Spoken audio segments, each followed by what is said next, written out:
तो हेलो दोस्तों, आप सभी कैसे हैं। आशा करते हैं कि आप सभी अच्छे होंगे। बात करेंगे अधिगम में व्याकरण की भूमिका, और ये हिंदी पैडागोजी के अंदर चैप्टर नंबर 4 रहेगा। इससे पहले के 3 चैप्टर जो है आप चैनल पर जाकर देख सकते हैं। तो चलिए शुरू करते हैं अधिगम में व्याकरण की भूमिका। तो सबसे पहले बात करेंगे कि भाषा को शुद्ध रूप से प्रयोग करने के लिए चारों कौशलों की आवश्यकता होती है। वो चारों कौशल कौन से होते हैं? सबसे पहले पढ़ना, लिखना, बोलना और सुनना। तो ये चारों कौशलों की आवश्यकता आपको भाषा को शुद्ध रूप से प्रयोग करने के लिए आवश्यक होते हैं। उसके बाद शुद्ध भाषा सीखने के लिए व्याकरण का ज्ञान एवं प्रयोग होता है, और जिसके लिए व्याकरण शिक्षण किया जाता है। तो सबसे पहले हम जानेंगे कि व्याकरण का अर्थ और परिभाषा क्या होती है। तो डॉक्टर जैगर के अनुसार प्रचलित भाषा संबंधी नियमों की व्याख्या ही क्या कहलाती है? व्याकरण कहलाती है। स्वीट के अनुसार व्याकरण भाषा का व्यवहारिक विश्लेषण एवं उसका शरीर विज्ञान होता है। डॉक्टर ह्यूम ग्रिल्ड के अनुसार भाषा के रूप में सार्थक एवं शुद्ध व्यवस्था ही व्याकरण कहलाती है। उसके बाद जानेंगे व्याकरण की भूमिका। तो व्याकरण की क्या भूमिका रहती है भाषा अर्जन के अंदर, भाषा सीखने के अंदर, वो देखेंगे। सबसे पहला पॉइंट है व्याकरण के नियमों का ज्ञान छात्रों में मौलिक वाक्यों संरचना की योग्यता का विकास करता है, और शुद्ध रूप से लिखी और बोलने के कौशल का विकास भी करता है। उसके बाद विद्यार्थियों में भाषा की अर्थवत्ता को समझने की शक्ति का विकास भी ये करता है।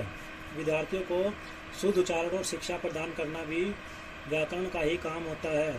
उसके बाद व्याकरण से भाषा का शुद्ध प्रयोग सीखना और भाषा में दक्षता प्राप्त करना भी व्याकरण के अंदर ही आएगा। व्याकरण के अंदर ही क्या है कि इसका व्याकरण के साथ ही भाषा अर्जन में इसका महत्व रहता है। उसके बाद विद्यार्थियों को विभिन्न ध्वनि का ज्ञान देना, छात्रों को वाक्य रचना, नियम और विराम चिन्हों को शुद्ध प्रयोग आदि का ज्ञान कराना, और व्याकरण के बिना स्पष्ट संचार भी क्या रहता है? असंभव रहता है।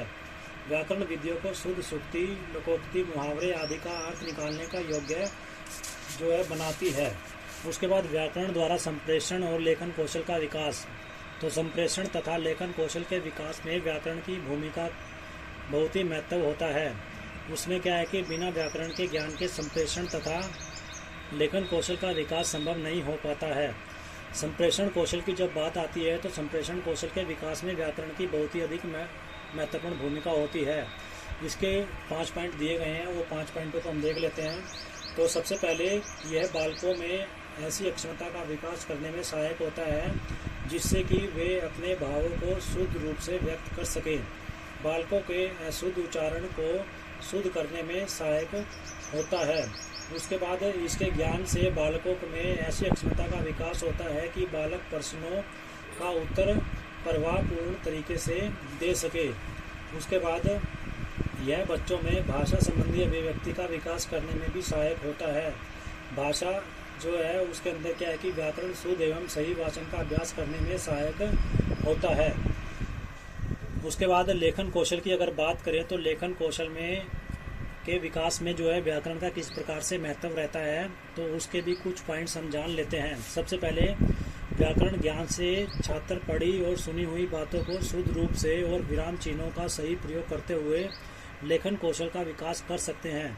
यह छात्रों को लेखन शैली में मुहावरों, लोकोक्तियों का प्रयोग करने का शिक्षण देकर उनके लेखन कौशल में विकास करने में सहायक होता है।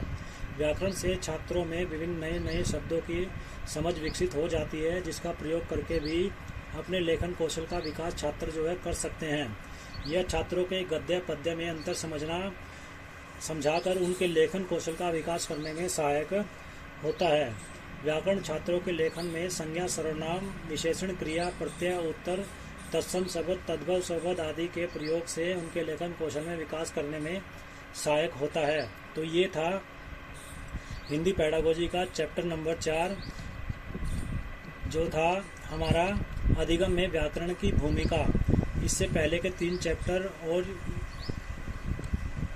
बाकी के हिंदी पैडागोजी के लिए क्या है कि आप चैनल पे जाके अपने लिंक के अनुसार क्या है कि वीडियो को देख सकते हैं, और इस वीडियो को ज़्यादा से ज़्यादा लाइक कीजिए एंड शेयर कीजिए। साथ में चैनल को सब्सक्राइब करना न भूलें। धन्यवाद।